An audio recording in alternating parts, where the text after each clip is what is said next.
সবাইকে স্বাগত জানাই আমাদের রান্নাঘরে। চিকেন তো সবাই রান্না করেছো, তো আজকে আমি তোমাদেরকে চিকেন রান্না করে দেখাবো অনেক সহজ পদ্ধতিতে এবং দুর্দান্ত ও অসাধারণ লাগবে খেতে।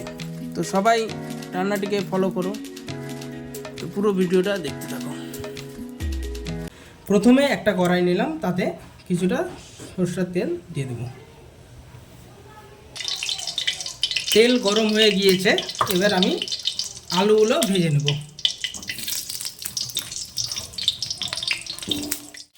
তাতে পরিমাণ মতো লবণ দিয়ে দেবো, সামান্য পরিমাণে হলুদ দিয়ে দেবো। ভালো করে লাল লাল করে ভেজে নেব আলুগুলোকে।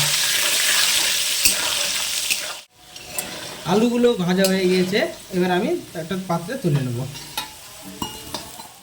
ওই তেলে আমি 3টে শুকনো লঙ্কা দিয়ে দিলাম, হাফ চামচ সম্বারা দিয়ে দিলাম, ভালো পেঁয়াজগুলো দিয়ে দেবো। পেঁয়াজগুলোকে আমি লাল লাল করে ভেজে নেব।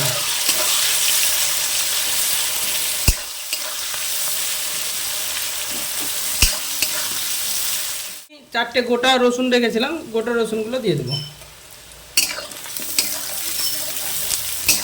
পেঁয়াজ ভাজা হয়ে গিয়েছে, এবার আমি লঙ্কা, জিরা, আদা, রসুন পেস্ট করে রেখেছিলাম সেটা দিয়ে দেবো।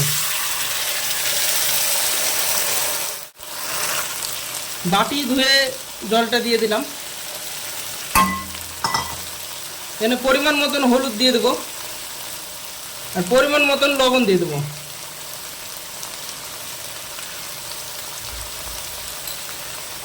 ভালো করে মশলাটাকে কষে নেব, যতক্ষণ না মশলা থেকে কাঁচা গন্ধ বেরাবে ততক্ষণ কষে নেব।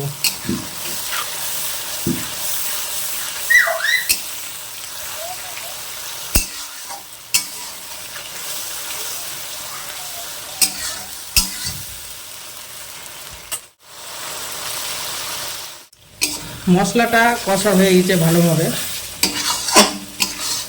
মশলা থেকে তেল ছাড়তে শুরু করে দিয়েছে। এবার আমি চিকেনগুলোকে ঢেলে দেবো এতে।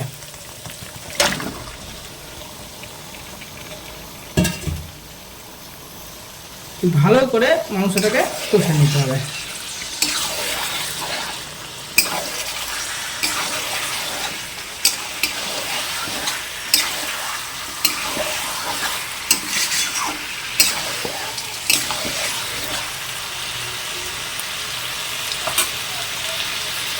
মাংসটাকে ঢাকা দিয়ে দিয়ে কষে নিতে হবে।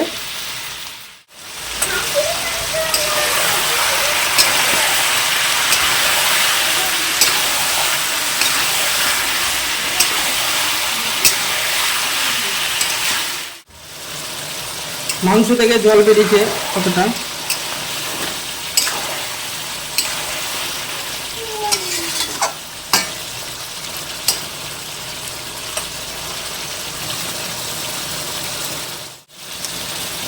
এবার আমি 2টো কেটে রাখা টমেটো এর মধ্যে দিয়ে দেবো। আর এখানে নিয়েছি দারচিনি, লবঙ্গ আর এলাচ, এগুলোকে ছোট ছোট করে নিয়েছি, এলাচগুলোকে কেটে নিয়েছি, এগুলোকে দিয়ে দেবো। ভালো করে কষিয়ে নেব।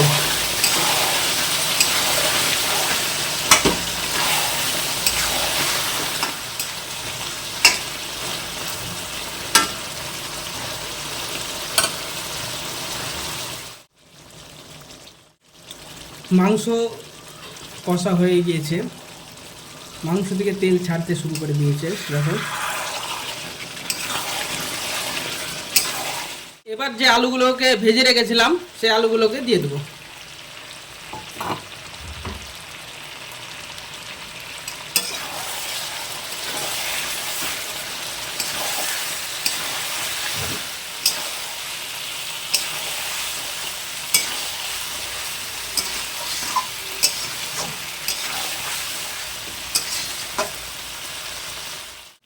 মাংসটা কষা পুরোপুরি হয়ে গিয়েছে, এবার আমি জল দিয়ে দেবো।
এবার আমি সামান্য পরিমাণে মিট মশলা দিয়ে দেবো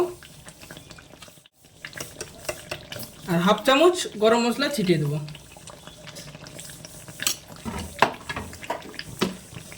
দিয়ে ভালো করে নাড়াচাড়া করে মাংসটাকে নামিয়ে নেবো একটা পাত্রে।